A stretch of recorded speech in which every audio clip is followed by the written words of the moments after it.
Bonjour à tous.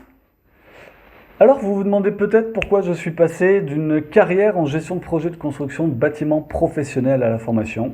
Eh bien vous allez le savoir dans cette vidéo.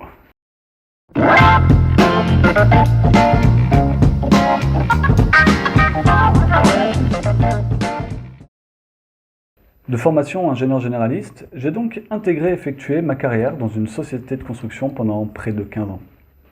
J'ai eu l'opportunité de toucher à tout un tas de domaines. J'ai donc commencé sur chantier, ingénieur d'affaires, où j'ai donc eu un métier très opérationnel. J'ai ensuite eu l'opportunité de prendre la direction technique d'une agence à Lyon. Quand j'étais directeur technique, j'accompagnais un directeur commercial pour vendre, négocier des contrats de construction. Et je manageais ensuite une équipe d'une petite dizaine de personnes pour pouvoir réaliser les contrats de construction que nous avions donc vendus. Par la suite, j'ai effectué des missions plus transverses où je venais en support des différentes agences en France. Alors, qu'est-ce qui fait qu'aujourd'hui je suis dans la formation? Eh bien, pour deux raisons.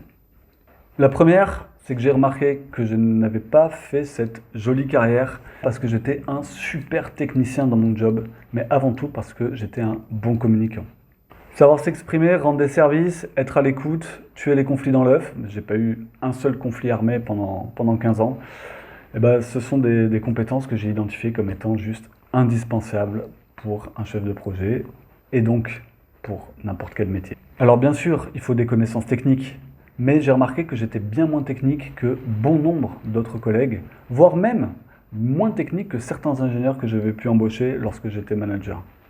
Je me suis donc aperçu que l'une des qualités fondamentales d'un chef de projet, c'était ses soft skills, ou sa capacité à communiquer et à interagir avec les autres.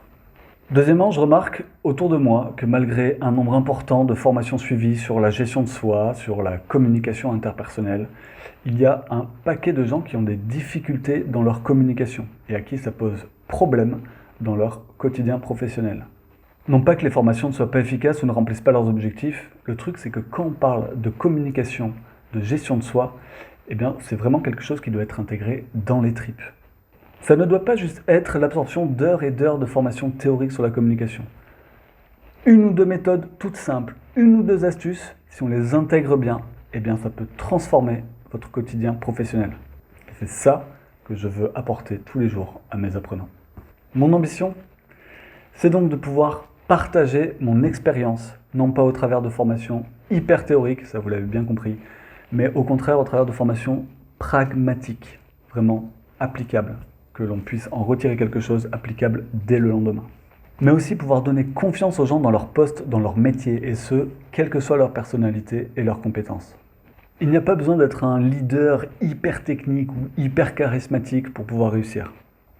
Finalement, il suffit d'avoir la tête bien faite plutôt que bien pleine. Merci à vous et à la prochaine.